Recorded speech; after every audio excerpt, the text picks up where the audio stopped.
द्रव्य संग्रह ग्रंथ की चर्चा है और इसके हम तीसरे अधिकार में आए हैं जहाँ पर मोक्ष मार्ग का प्ररूपण चल रहा है। और उस मोक्ष मार्ग के प्ररूपण के अंतर्गत यहाँ पर हम अब जो विषय आचार्य ने उठाया है वहाँ पर दर्शन और ज्ञान की बात उठा रहे हैं। दर्शन का स्वरूप ज्ञान का स्वरूप बता रहे हैं और एक न्याय एक रूप से उपयोग की बात कर रहे हैं। तो ये हमको अब देखना है। गाथा 43 और 44 इन दोनों को हम एक साथ फिर से पढ़ेंगे और विषय को आगे बढ़ाएंगे। हमने विगत सत्र में ये चर्चा की थी, अगर आपको याद है, कि जो एक तो ज्ञान निर्विकल्प है या सविकल्प है। तो वहाँ पर 42वीं गाथा के आधार से वो टीका का भाग आया था जहाँ पर हमने देखा कि ज्ञान कथनचित सविकल्प भी है, कथनचित निर्विकल्प है। और कौन सा ज्ञान? जो स्वसंवेदन, शुद्धात्मा का स्वसंवेदन करता हुआ जो ज्ञान है वो कथनचित निर्विकल्प, कथनचित सविकल्प। वहाँ पर अपेक्षा आचार्य ने ये दी थी कि जब एक ज्ञेय को जान रहा है तो उस अपेक्षा से वो सविकल्प, जब एक अज्ञेय को वो ग्रहण कर रहा है विशेषता की अपेक्षा, वो सविकल्प है। लेकिन अनेक ज्ञेय को जानता हुआ भी उन संबंधी गौणता है, मुख्यता नहीं है, इस अपेक्षा से वो निर्विकल्प बताया जा रहा है। फिर 43वीं गाथा में ये बताया दर्शन किसे कहते हैं। तो दर्शन उन्होंने कहा कि जो सामान्य को ग्रहण करता है वो दर्शन कहता है। ओके, और इसी को दर्शन कहा गया। अब 44वीं गाथा को देखना है। पहले एक बार 43वीं गाथा का पाठ करेंगे। जम सामर्णम गहणम भावाणमणेव कट्टुमायारम अविशेषि दुण अट्ठे दंसनमिति भर्णये समय। इसका अपन भावार्थ भी देखते हैं। पदार्थों में विशेषपना किए बिना, भावा है ना, भावाणम, जम सामन्नम गहनम भावाणम, भावाणम मतलब पदार्थों को। तो पदार्थों में विशेषपना किए बिना या भेद किए बिना, आकार अर्थात विकल्प किए बिना पदार्थों का जो सामान्य रूप से ग्रहण हो उसे परमागम में दर्शन कहा जाता है। ओके, ये एक स्थूल परिभाषा हो गई। अब इसी परिभाषा को अगली गाथा की टीका में वे कहेंगे कि ये दर्शन की परिभाषा है ही नहीं। ये तो दर्शन की परिभाषा अन्य मतावलंबी के साथ चर्चा करने के लिए होती है। हम आपको तो बताएंगे दर्शन तो अन्य चीज़ है, और वो अन्य चीज़ क्या है वो अब हम 44वीं गाथा से देखते हैं। गाथा नंबर 44। दंसण पुवमणाणम छदमत्थाणम नदोर्णि उव उग्गा जुगवम जम्मा केवली णाहे जुगवम तुते दोवी। फिर से। दंसण पुवमणाणम छदमत्थाणम नदोर्णि उव उग्गा जुगवम जम्मा केवली णाहे जुगवम तुते दोवी। सब संधि देखते हैं। दंसण पुवम णाणम, ओके, छद्मत्थाणम, छद्म अत्थाणम,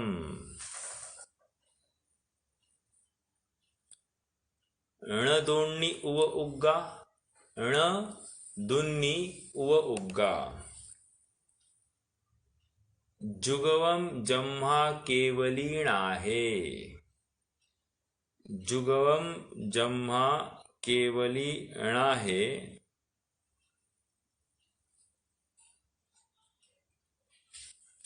जुगवम तुते दोवी। जुगवम तुते दोवी।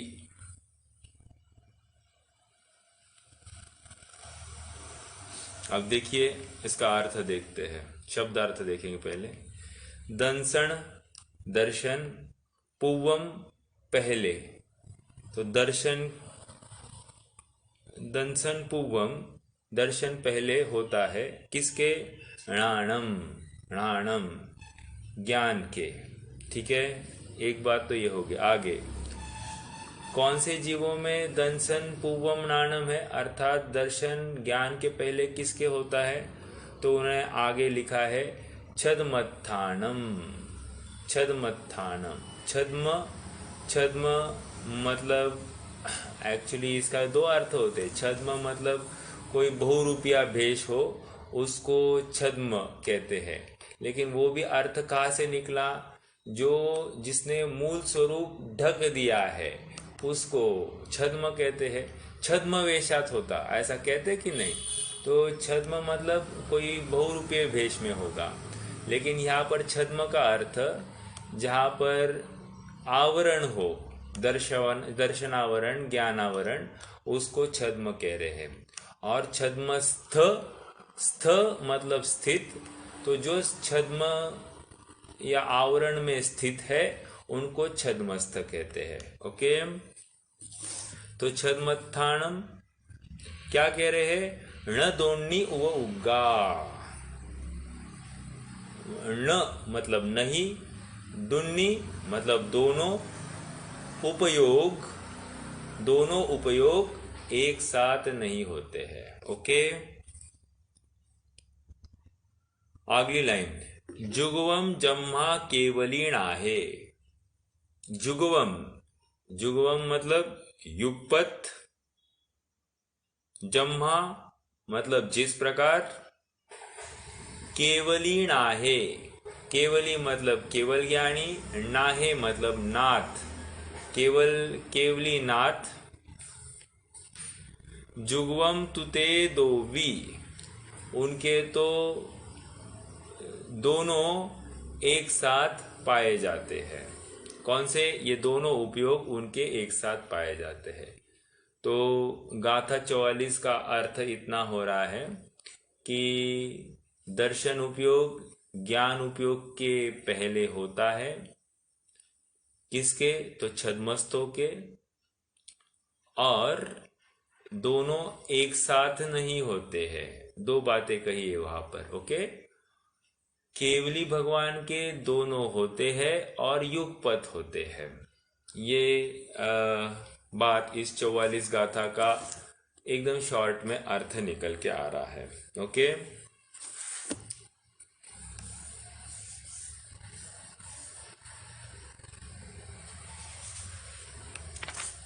अब थोड़ा सा इस गाथा की टीका को पढ़ने का भाव है। टीका में जो प्रश्नोत्तर आए हैं, जो उसका भाव है, कुछ खुलासा हो सकता है क्या? प्रयास करेंगे। और गंभीर टीका है, समझने का प्रयास होना चाहिए। जिनागम में ऐसी विवक्षा अन्य जगह पर नहीं है, इसलिए भी इस विषय को जानना और ज़रूरी होता है। हमने उस दिन थोड़ी सी चर्चा की थी, लेकिन मैं समझता हूँ कि इतनी समझ में आई होगी, नहीं आई होगी, मुझे नहीं मालूम। आज भी प्रयास करेंगे समझने का। बार बार जितना समझेंगे उतना विषय खुलेगा, और इसीलिए हम प्रयास कर रहे हैं। ओके, पेज नंबर 215 पर आ जाइए भैया डायरेक्टली।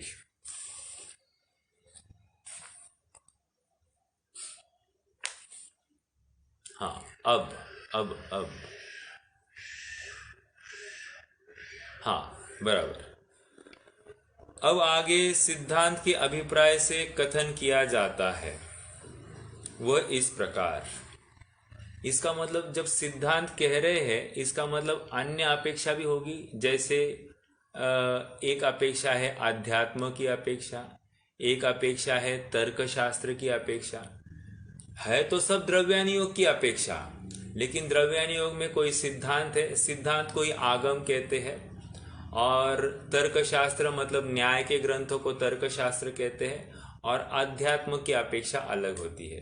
तो यहाँ पर क्या कह रहे, सिद्धांत के अभिप्राय से कथन करते हैं। पहली पॉइंट तो ये है, मतलब कोई ना कोई इनको ये जो कहना है इसका मतलब तर्कशास्त्र में एक बात को अगर इस रूप से बताया जाता है तो सिद्धांत में अलग रूप से बताया जाता है, ये इनको संकेत देना है। ओके, वह इस प्रकार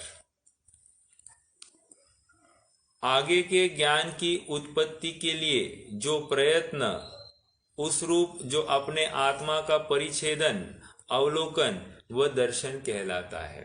अब यहां से थोड़ी सी बात चालू हो रही है। क्या कह रहे हैं, उत्तर अर्थात आगे के, उत्तर मतलब आगे के ज्ञान की उत्पत्ति के लिए जो प्रयत्न, उस रूप जो अपने आत्मा का परिच्छेदन, अवलोकन वह दर्शन कहलाता है। मतलब क्या, अब दर्शन की परिभाषा यहाँ पर टीका में दे रहे हैं।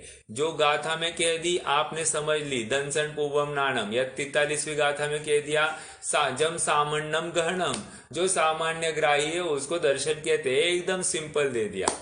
अब यहाँ पर थोड़ी सी कॉम्प्लेक्स परिभाषा दे रहे हैं। ओके, कॉम्प्लेक्स मतलब जो हमने सुनी नहीं है इसको हम कॉम्प्लेक्स कह रहे हैं, हालांकि कॉम्प्लेक्स है नहीं है, हमको विवक्षाएं समझनी है। ओके, क्या कह रहे हैं, ज्ञान की उत्पत्ति के लिए जो प्रयत्न, ये छोड़ दिए, उस रूप जो अपने आत्मा का, हाँ देखो, उस रूप जो अपने आत्मा का परिच्छेदन भी छोड़ दीजिए, अवलोकन व दर्शन कहलाता है। इन शॉर्ट, जो आत्मा का अवलोकन करता है उसको दर्शन कहते हैं।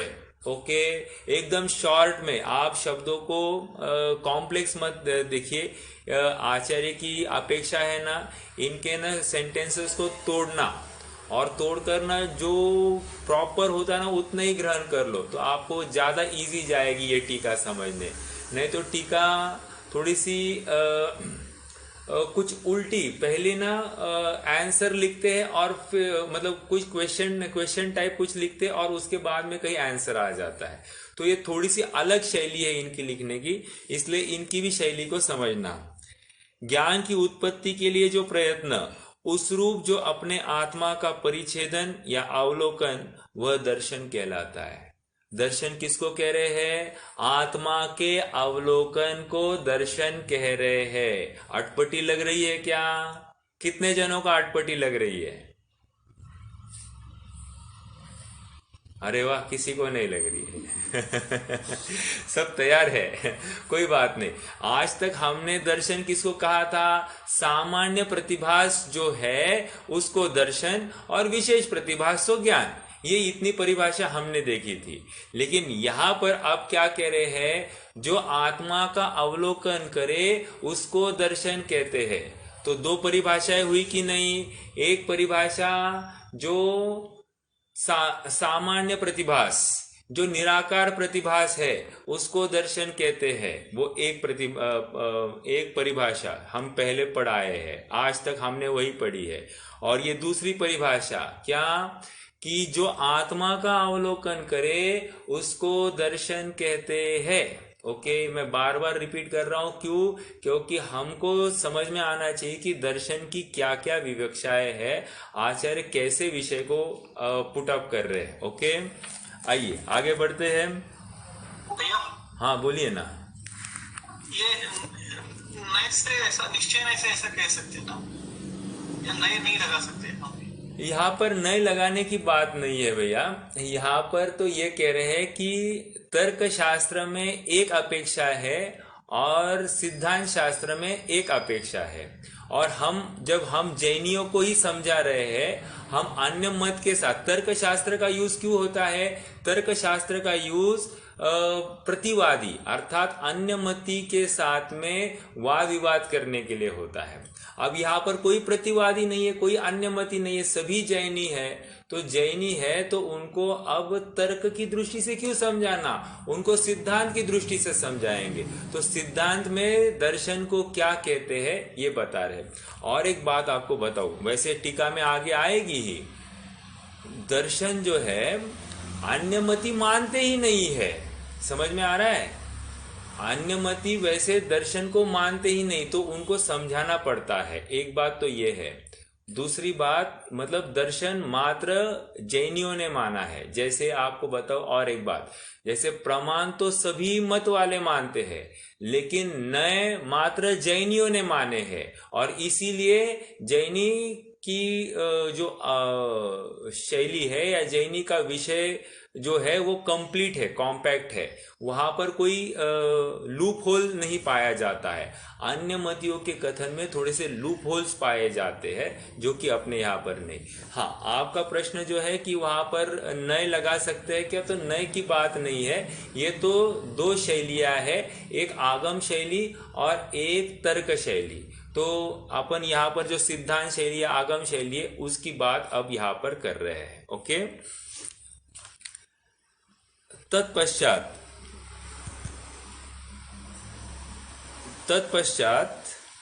कहा गया,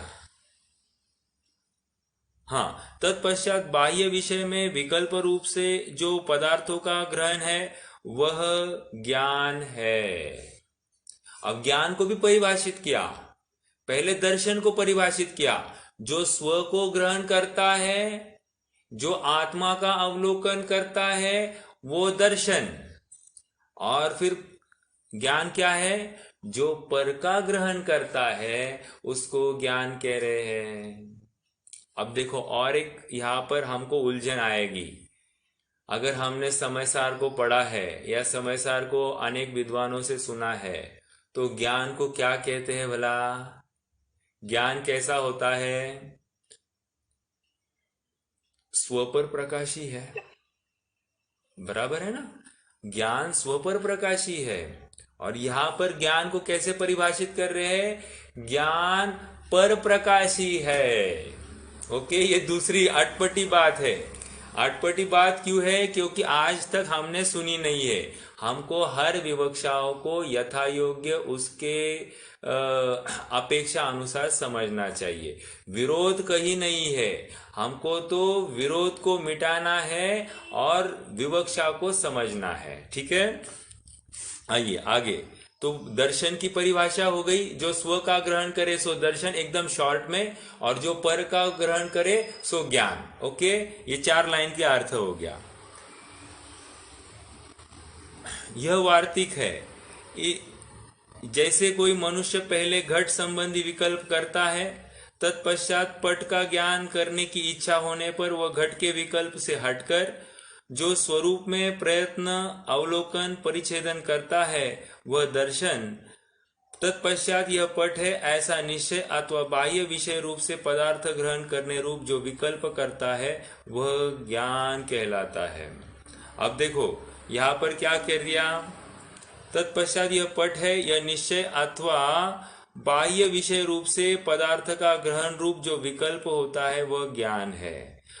पदार्थ का बाह्य विकल्पों के माध्यम से ग्रहण करना सो ज्ञान, और जहां पर आत्मा का अवलोकन हो गया सो दर्शन है। ओके, इन्होंने पट में घटित करके दिखाया। अभी हम नहीं चर्चा करेंगे, थोड़े से आगे बढ़ते हैं, उसके बाद चर्चा करेंगे। अब प्रश्न है, यह शिष्य पूछता है, जो आत्मग्राहक मतलब जो आत्मा को ग्रहण करता है, अपना ग्रहण करने वाला वह दर्शन, और परग्राहक पर को जानने वाला वह ज्ञान कहा जाए। तो जिस प्रकार नैयायिक मत में ज्ञान आत्मा को नहीं जानता, उसी प्रकार जैन मत में भी ज्ञान आत्मा को नहीं जानता, ऐसा दूषण आता है। ये समझ में आया? प्रश्न खड़ा किया है शिष्य ने। वो नैयायिक एक मत है, सांख्य का ही एक भेद है नैयायिक। तो वो ऐसा मानते हैं कि ज्ञान पर को जानता है लेकिन स्व को जानता नहीं। ओके, तो वैसा ही जब हम दर्शन स्व प्रकाशी और ज्ञान पर प्रकाशी ऐसा हम कहेंगे तो ज्ञान पर को ही जानने वाला निश्चित हुआ, तो स्व को कहा जानेगा, तो नहीं जानेगा। तो ये हमारे मत में और नैयायिक मत में अंतर नहीं रहा, ये उनका तर्क है शिष्य का। अब उसका जवाब देंगे, उसका समाधान। नैयायिक मत में ज्ञान भिन्न और दर्शन भिन्न इस प्रकार दो गुण नहीं है। Important point to be noted. क्या कह रहे, नैयायिक मत में ज्ञान एक ही गुण माना है, लेकिन हमारे यहां पर ज्ञान और दर्शन ये दो गुण कहे गए हैं। ओके, इस कारण उनको आत्मा के ज्ञान के अभाव रूप दोष प्राप्त होता है। उनके यहाँ पर आत्मा के ज्ञान के अभाव रूप दोष प्राप्त होता है। परंतु जैन मत में आत्मा ज्ञान गुण से परद्रव्य को जानता है और दर्शन गुण से आत्मा को जानता है। इस प्रकार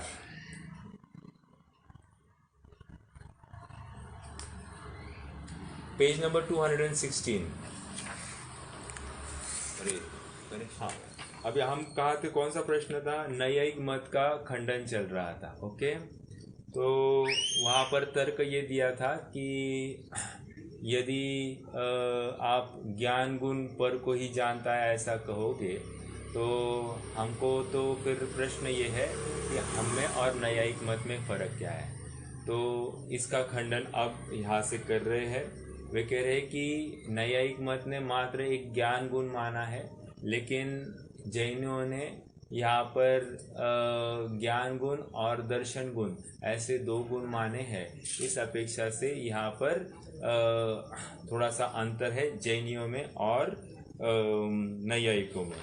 अगले पेज पर आ जाइए। इस प्रकार आत्मा के ज्ञान के अभाव रूप दोष प्राप्त नहीं होता है। आत्मा के ज्ञान के अभाव रूप दोष प्राप्त नहीं होता, ये कहने का तात्पर्य इतना है कि भले ही ज्ञान ने पर को जाना, लेकिन पर को जाना वो पर संबंधी ज्ञान झूठा नहीं है, ये कह रहे हैं। समझ में आया? पर संबंधी जो ज्ञान हुआ है आत्मा को वो झूठा नहीं है, इसलिए ये हमारा तर्क कोई गलत नहीं है। इस प्रकार आत्मा के ज्ञान के अभाव रूप दोष प्राप्त नहीं होता। वे कह रहे पर को जान रहा है, लेकिन जाना है नहीं जाना है कोई क्लैरिटी नहीं, क्योंकि पर को जाना है ये समझने के लिए हमको दूसरी और किसी चीज की जरूरत पड़ेगी। अब उसके लिए और किसी चीज की जरूरत पड़ेगी, तो वहां पर क्या हुआ कि डिपेंडेबिलिटी बढ़ती जा रही है। वैसे हमारे यहाँ पर नहीं है। कह रहे हमने पर को जाना, तो पर को जानकर पर संबंधी ज्ञान हुआ, उसमें कोई शंका नहीं है। जो कुछ जाना है वो जाना है, उसमें हमको कोई ये नहीं है कि भली गलत जाने या सही जाने, लेकिन जो जाननपना हो रहा है उस जाननपने में कोई खोट नहीं है, ये कह रहे। आप थोड़ा समझना, यह दोष क्यों नहीं प्राप्त होता? जिस प्रकार एक ही अग्नि जलाती है अतः वह दाहक है, और पकाती है अतः वह पाचक है। अग्नि एक है, लेकिन अग्नि के दो काम दिखाई दे रहे, एक जलाने का काम भी दिखाई देता है और एक पचाने का भी। देखो जैसे जठर अग्नि जब कहते तो पाचक, ओके, और दावा अग्नि वो जलाने का काम करती है। तो अग्नि एक है, लेकिन काम दो दिखाई दे रहे। वैसे ही अब यहाँ पर तर्क क्या देंगे, देखो पढ़ते हैं। जिस प्रकार अग्नि जलाती है अतः वह दाहक है, और पकाती है अतः वह पाचक है। विषय के भेद से अग्नि दाहक और पाचक ऐसे दो प्रकार भेद रूप होती है। उसी प्रकार अभेद नय से, अंडरलाइन दिस पॉइंट, उसी प्रकार अभेद नय से चैतन्य एक ही होने पर भी, अभेद नय से चैतन्य तो एक गुण है, ओके, चैतन्य एक ही होने पर भी भेद नय की विवक्षा में जब आत्मा का ग्रहण करने में प्रवृत्त होता है, तब उसको दर्शन ऐसा नाम मिलता है। और तत्पश्चात जब परद्रव्य का ग्रहण करने में प्रवृत्त होता है तब उसको ज्ञान नाम मिलता है। दो बातें कर रहे हैं। देखिए उन्होंने उदाहरण क्या दिया, उदाहरण दिया है अग्नि का। अग्नि जलाती भी है और पचाती भी है। जब जलाती है तब भी वो अग्नि है और जब पाचन का काम हो रहा है तब भी अग्नि है। लेकिन अग्नि अलग अलग जगह पर अलग अलग कार्य करती हुई दिखाई दे रही है। तो एक अग्नि के दो भेद हो गए। उसी प्रकार यहाँ पर कह रहे हैं एक चैतन्य गुण है, चेतन गुण, और उस चैतन्य गुण के दो कार्य है, एक दर्शन और एक ज्ञान। दर्शन क्या करता है, जब स्व को जानेगा तो वही चैतन्य गुण को हम दर्शन कहेंगे, और जब पर को जानेगा तो उसी चैतन्य गुण को हम ज्ञान कहेंगे। ये समझ में आया क्या क्या हो रहा है? तो इस प्रकार चैतन्य गुण के दो काम बता रहे हैं। ओके, अलग विवक्षा है, आज तक की विवक्षा से ये अलग विवक्षा है। तो इसलिए पहली विवक्षाओं को ब्लैंक करके ये विवक्षा समझेंगे तो ये विवक्षा पल्ले पड़ेगी, नहीं तो फिर बहुत मुश्किल जाएगी हजम करने के लिए। हाँ रोहित भैया, प्रश्न है क्या आपको? अभी जैसे बताया, स्व को जानेंगे वो दर्शन और पर को जानेंगे वो ज्ञान। लेकिन वो जो स्व को जान रहा है वो सामान्य है ना? हाँ बराबर, सामान्य है। स्व को भी जानेगा वो ज्ञान भी है। हाँ तो वहाँ पे वो सामान्य नहीं लिया है वहाँ पे। हाँ, तो सामान्य के अर्थ अलग अलग करेंगे या आगे जाकर।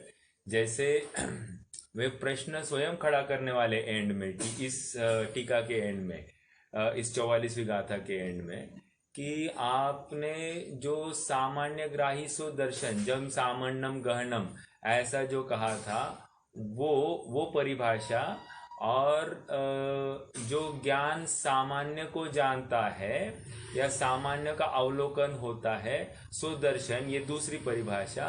कह रहे दोनों में भेद है, मतलब विरोधाभास भाषित होता है।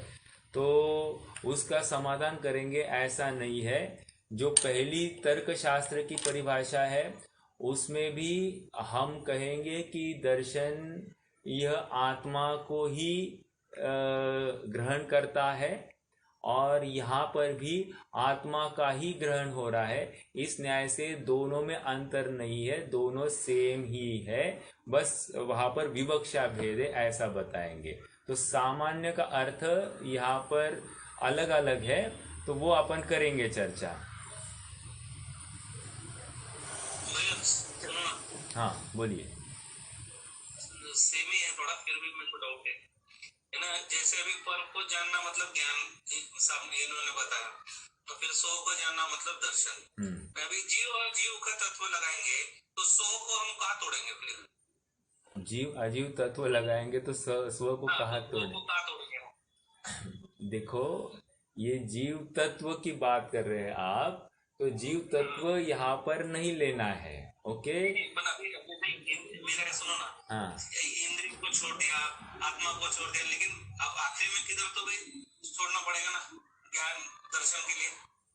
कहाँ तक हम ज्ञान को दर्शन का भेद करेंगे? नहीं नहीं नहीं नहीं नहीं, ये बात ये कर रहे हैं कि एक चेतन गुण लेना। आप पहले आप एक चेतन गुण के लेना, और उस चेतन गुण के दो कार्य है। यदि वो चेतन गुण स्व को जानता है तो उस चेतन गुण को ही हम दर्शन कह रहे हैं, और यदि वो चेतन गुण पर को जान रहा है तो उसको हम ज्ञान कह रहे हैं। ये इतनी ही बात यहाँ पर दे रहे हैं, छोड़ने की बात कुछ नहीं चल रही है, हम उसका फंक्शन समझ रहे हैं। फंक्शन इस प्रकार है ये बता रहे हैं, इतनी बात है। अब और एक बात इसमें समझने योग्य है कि ये स्व का जो ग्रहण हो रहा है, आत्मावलोकन जो शब्द आया है, ये आत्मावलोकन और वो सम्यक दर्शन दोनों अलग अलग है, एक नहीं है। ये थोड़ा सा समझना, कंफ्यूज नहीं होना।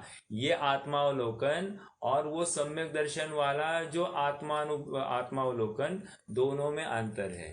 ये आत्मावलोकन ये सामान्य है। रोहित भैया, ये आत्मावलोकन ये सामान्य है, ज्ञान का अर्थ है, यह चेतन का कार्य है, जहां पर ऐसा होता है कि दो ज्ञान उपयोग के बीच में एक आत्माओं का अवलोकन होता ही होता है। मतलब दो ज्ञान उपयोग के बीच में एक जो दर्शन उपयोग हुआ उसी को सामान्य का ग्रहण हो गया, आत्मावलोकन हो गया, ये अर्थ यहाँ पर निकालना है।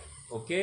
और जो आत्मानुभूति या फिर सम्यक दर्शन के साथ में जो आत्मा का अनुभवन हुआ, वहां तो राग का अभाव को लेकर वो बात चलती है और उस समय ज्ञान भी आत्मा को जान रहा है, ये बात वहां पर आती है।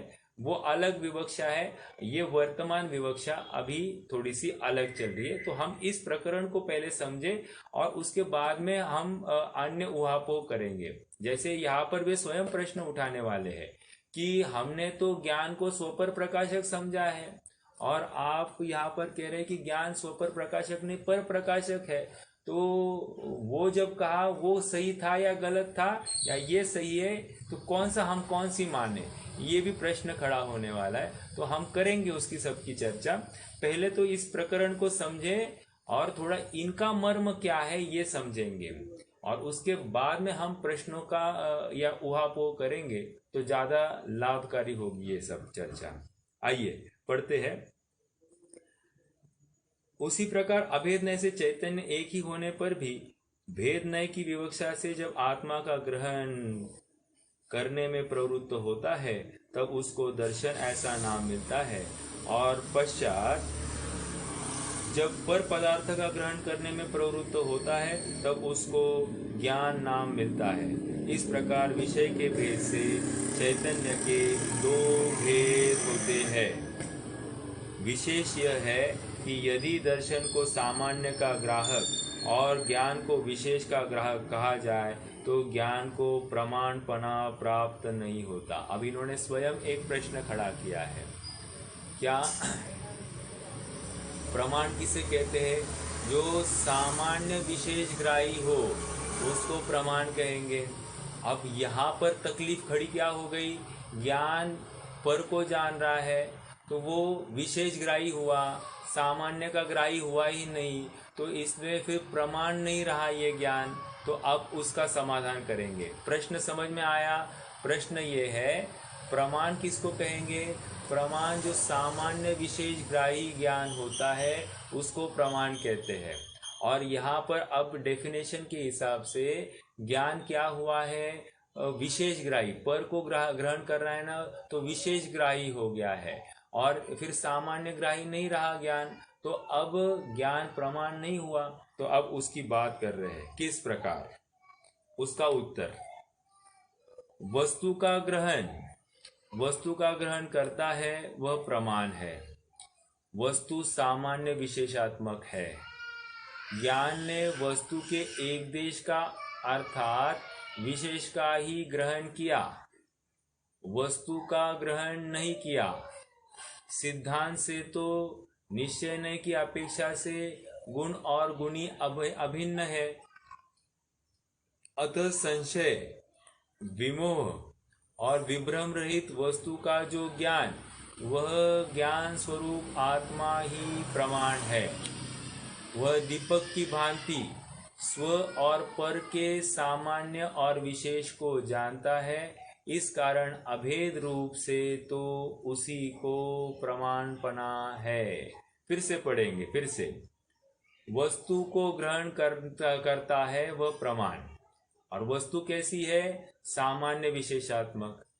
ज्ञान ने वस्तु के एक देश का अर्थात विशेष का ही ग्रहण किया इस परिभाषा के अनुसार, तो वस्तु का ग्रहण नहीं किया, तो पूर्ण वस्तु नहीं आई ना, क्योंकि वस्तु कैसी है? सामान्य विशेषात्मक है और ज्ञान ने मात्र विशेष अंश को ले लिया, सामान्य अंश को नहीं लिया, तो ज्ञान पूर्ण नहीं, प्रमाण नहीं हुआ। सिद्धांत से तो, अब सिद्धांत की अपेक्षा लगा रहे, सिद्धांत से तो निश्चय नय की अपेक्षा से गुण और गुणी अभिन्न है। मतलब क्या?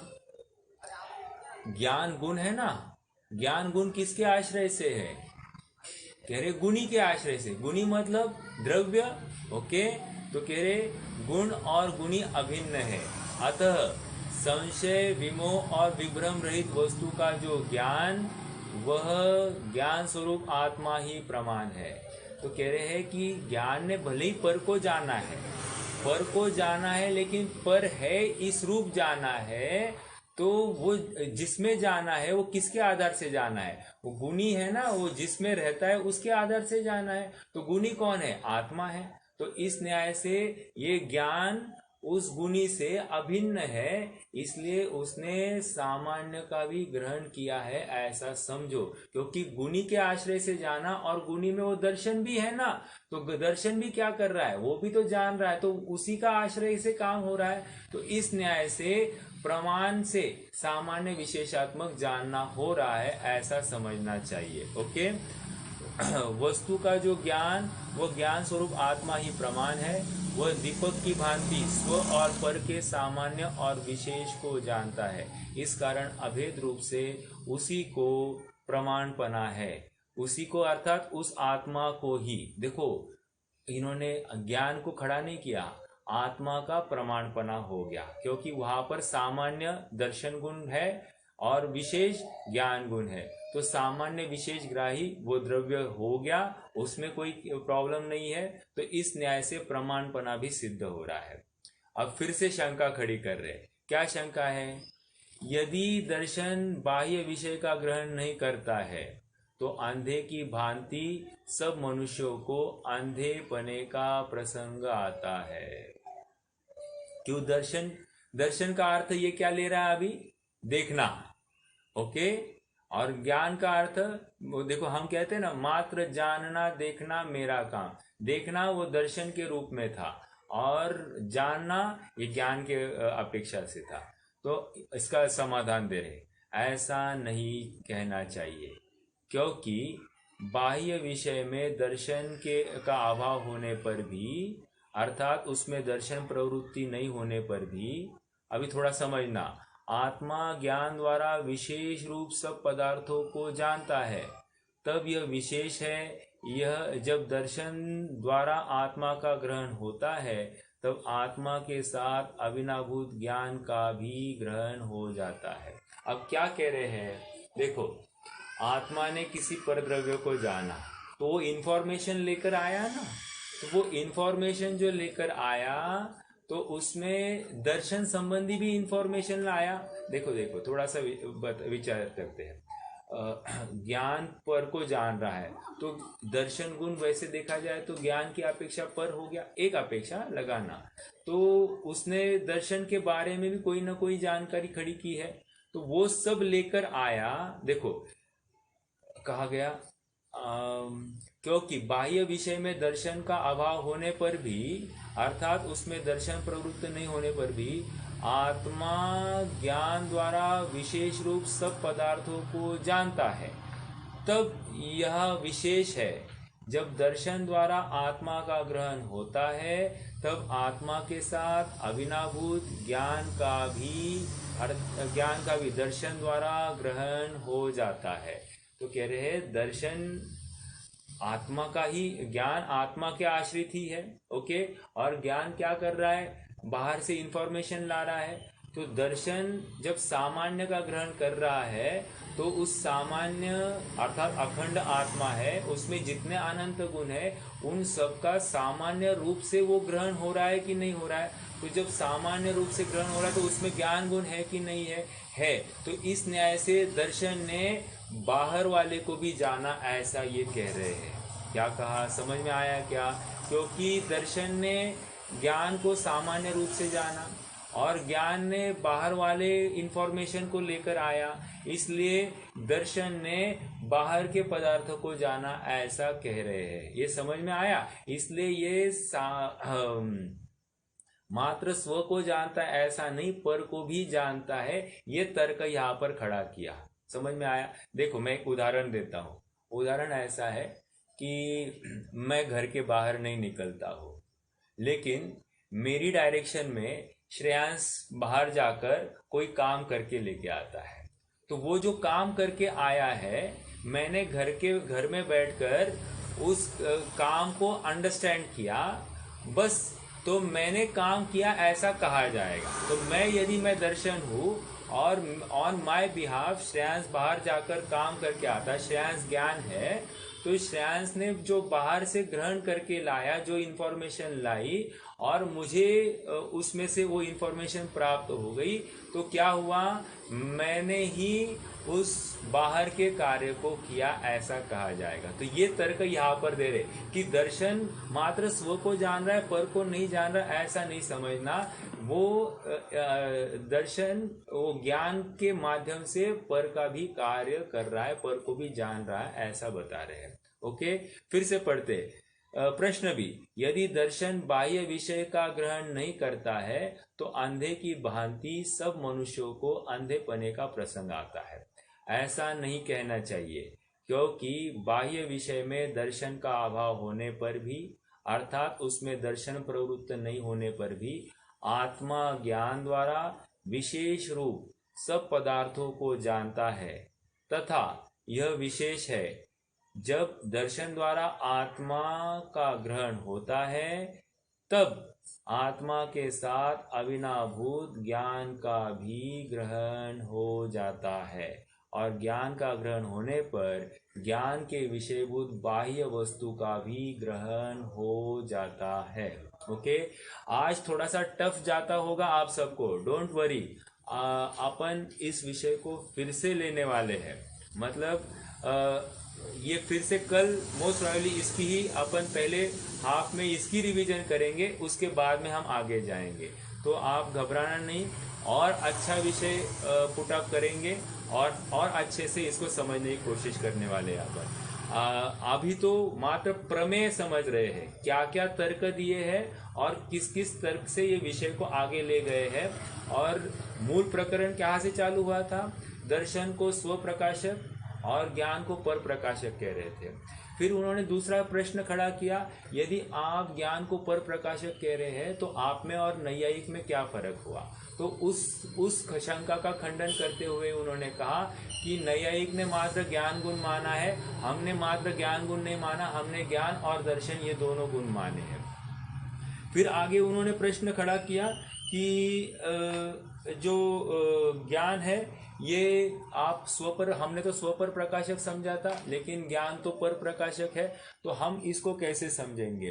तो वहाँ पर उन्होंने जवाब दिया कि जो ज्ञान जो काम करता है, जैसे उपयोग है, चैतन्य है, अग्नि का उदाहरण दिया, अग्नि के उदाहरण के माध्यम से कहा कि अग्नि जलाती भी है और अग्नि पचाती भी है।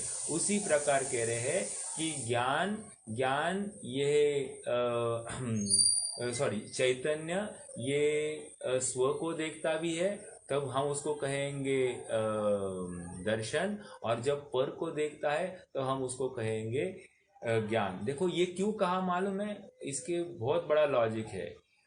लॉजिक ये है कि उन्होंने ज्ञान और दर्शन ये दो गुण कहे ही नहीं है, उन्होंने वहां पर चैतन्य एक गुण और चैतन्य गुण के दो कार्य ऐसे बताया है।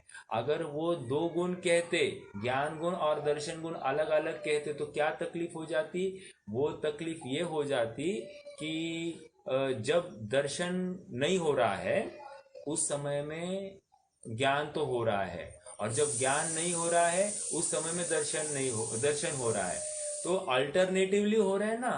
तो कह रहे हैं अगर दो गुण है तो उनका परिणमन मानना पड़ेगा, और प्रत्येक समय में परिणमन मानना पड़ेगा, जो कि छद्मस्तु के दिखाई नहीं दे रहा है। इसलिए उन्होंने एक उपयोग या एक चैतन्य ये एक गुण मानकर उसके दो कार्य ऐसे करके समझाया है। थोड़ा तर्क समझना, क्यों, क्योंकि उनके सामने मुश्किल खड़ी रही कि जब गुण कहते हैं तो दोनों का परिणमन स्वतंत्रतया होता है, प्रत्येक समय में होता है, और यहाँ पर दर्शन गुण का कार्य कभी दिखता है कभी नहीं दिखता है, ज्ञान गुण का कार्य कभी दिखता है कभी नहीं दिखता है। इसलिए उन्होंने इन दोनों को चैतन्य का कार्य ऐसे बताया। ओके, फिर आगे उन्होंने प्रश्न खड़ा किया कि ये वस्तु यदि ज्ञान पर को जान रहा है तो वो प्रमाण नहीं ठहरेगा।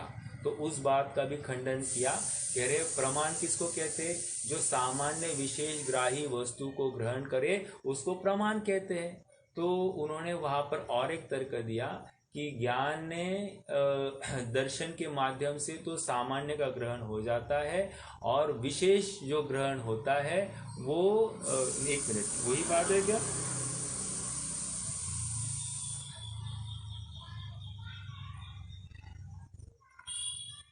एक मिनट। हाँ, सिद्धांत से तो निश्चय की अपेक्षा से गुण और गुण, हाँ वो कह रहे हैं कि ज्ञान और आत्मा ये कोई अलग अलग नहीं है, और जो कोई ज्ञान के माध्यम से जानना हो रहा है वो तो गुणी के आश्रित ही है। तो इस अपेक्षा से वहां पर सामान्य का भी ग्रहण होता है, अर्थात वस्तु का भी ग्रहण होता है, और विशेष जो एक्स्ट्रा इंफॉर्मेशन है वो भी हो रही है। तो इस न्याय से सामान्य विशेष ग्राही होने की अपेक्षा से ये प्रमाण ही है, अप्रमाण नहीं है।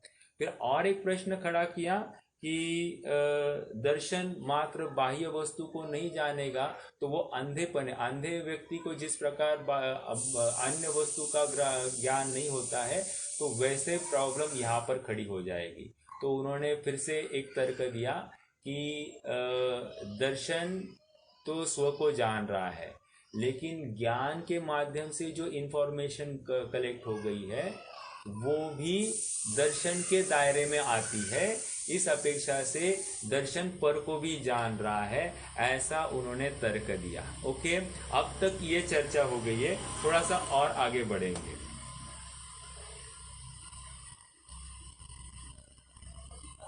प्रश्न,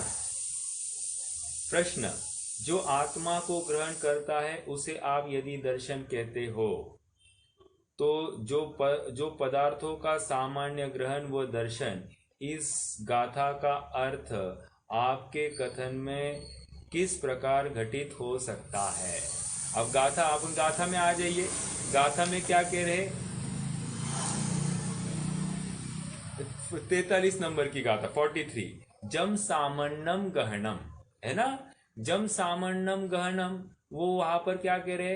भावानम, मतलब जो पदार्थों के सामान्य को ग्रहण करता है उसको दर्शन कहते हैं।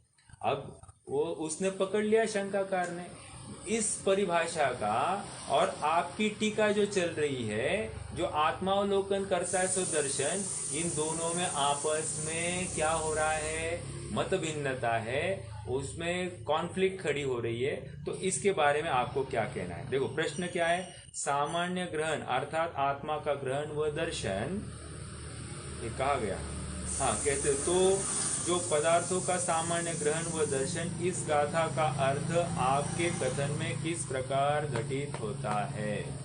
तो कह रहे हैं आप इस वर्तमान डेफिनेशन के अनुसार वो पहले का आप घटित करके दिखाइए। क्या कहा? जो पहले आपने सामान्य का ग्रहण किया उस बात को जो दर्शन कह रहे थे, उसी बात को आप इस जो आत्मा का अवलोकन करे सो दर्शन, उन दोनों में आप मेल मिलाकर बिठाइए। ओके, तो देखो उत्तर, सामान्य ग्रहण अर्थात आत्मा का ग्रहण व दर्शन, तो उन्होंने एकदम शॉर्ट में बोल दिया। देखो थोड़ा सा मैं समझाता हूं।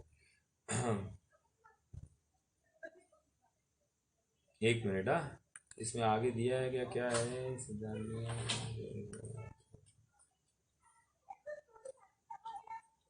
हाँ दिया है, इन्होंने समाधान भी किया है, बट मैं आपको समझाऊं। हाँ देखो, ये कह रहे हैं कि सामान्य से जो सत्ता की स्वीकृति होती है वो क्या हो गई?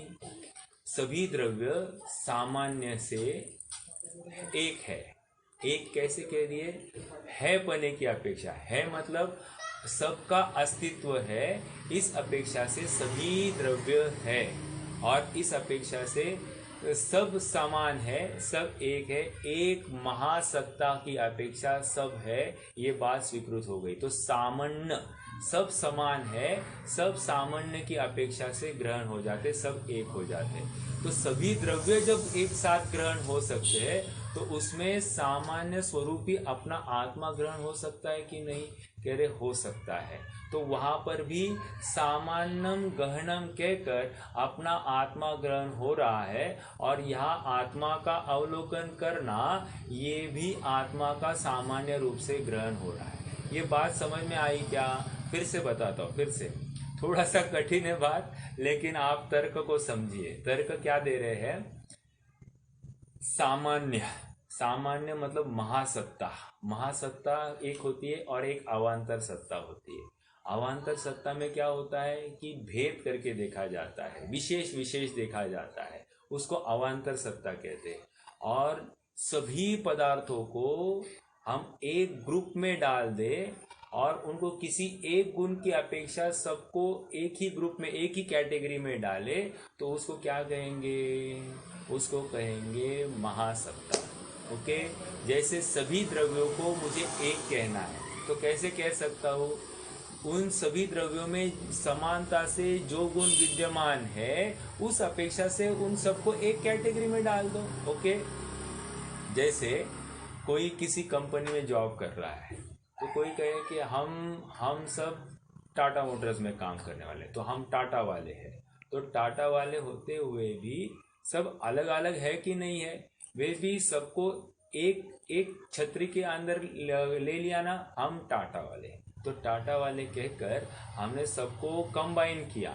तो उसी प्रकार यहाँ पर 6 द्रव्य है, 6 द्रव्यों को एक ही ग्रुप में अगर लेना है तो कैसे लिया जा सकता है?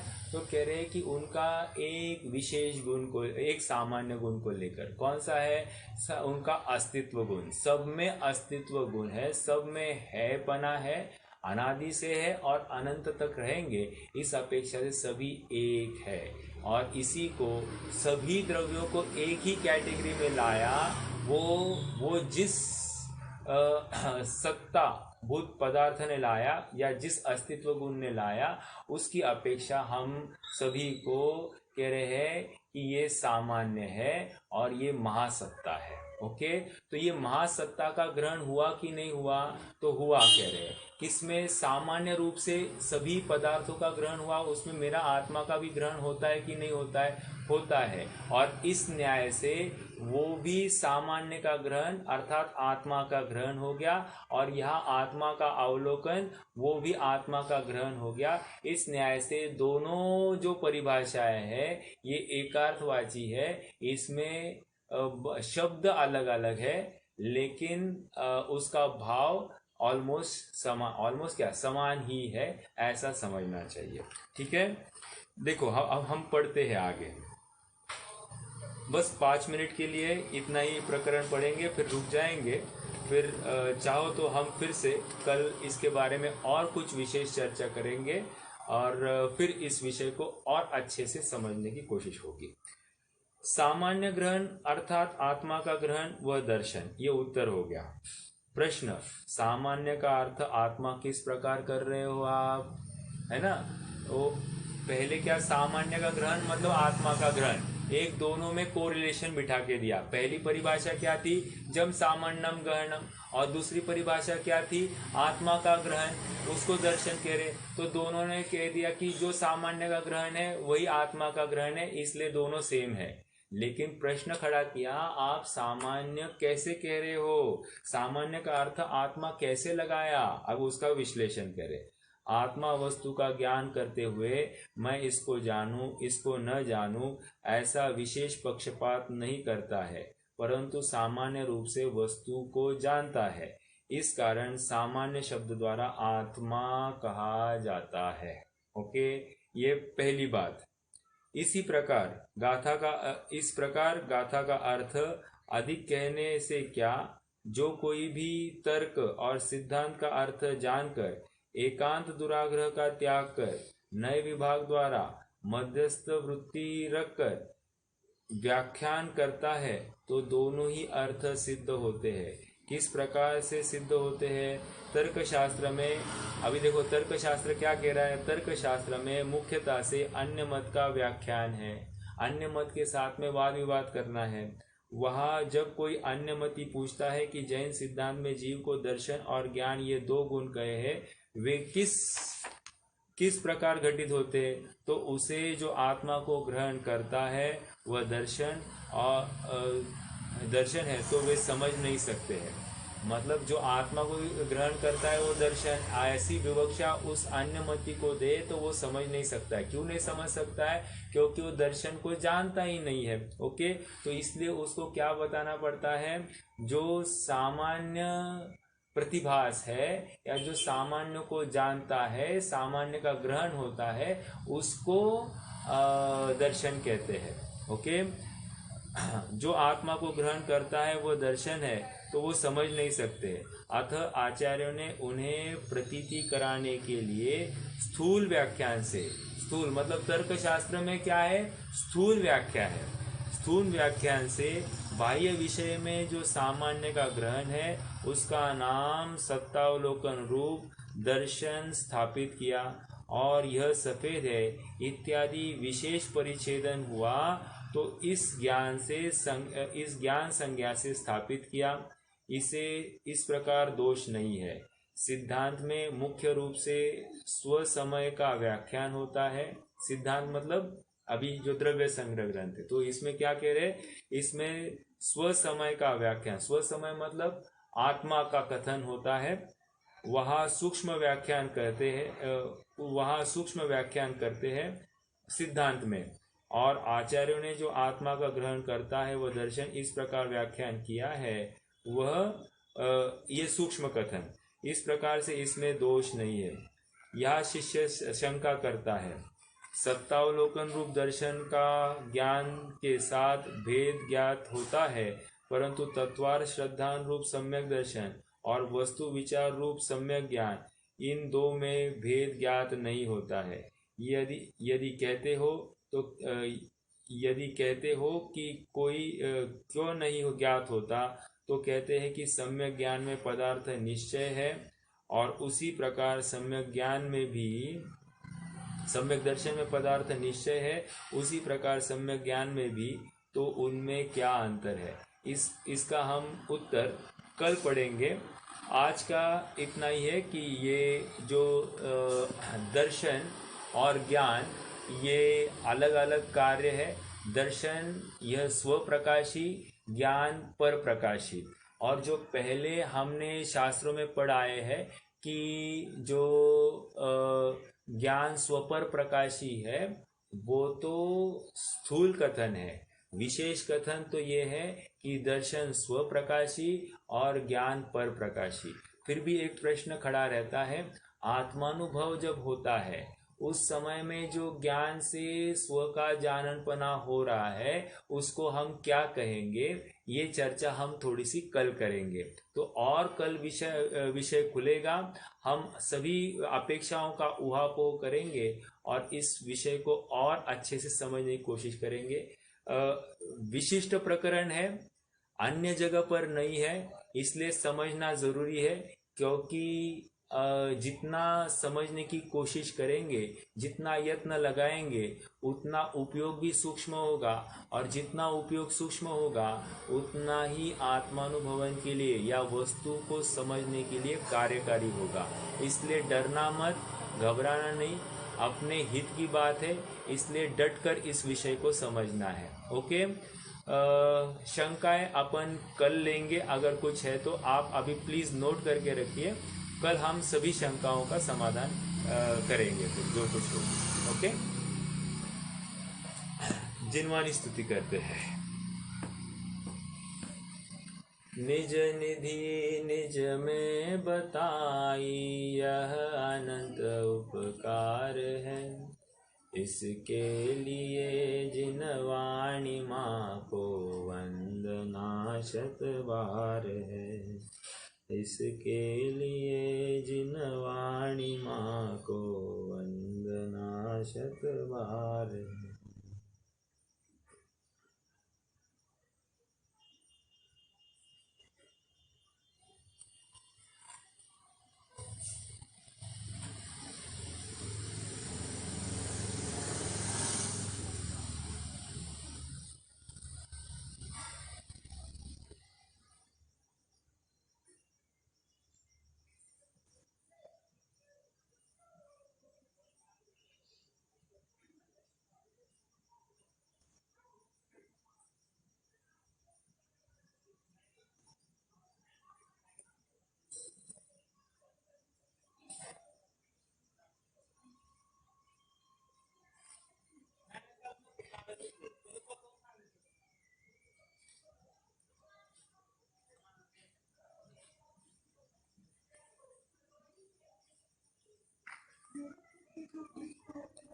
बोली अनंत आनंद सिद्ध भगवंतों की,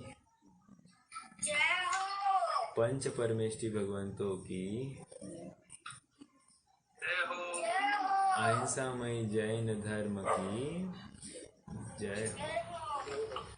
द्वादशांगमयी जिनवाणी माता की जय। चलिए, जय जिनेन्द्र, जय जिनेन्द्र।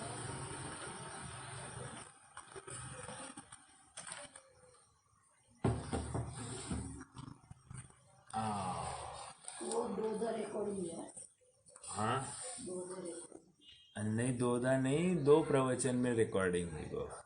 कोणी वो काहीतरी सेव्ह करेल चुकीच्या प्रकारचं.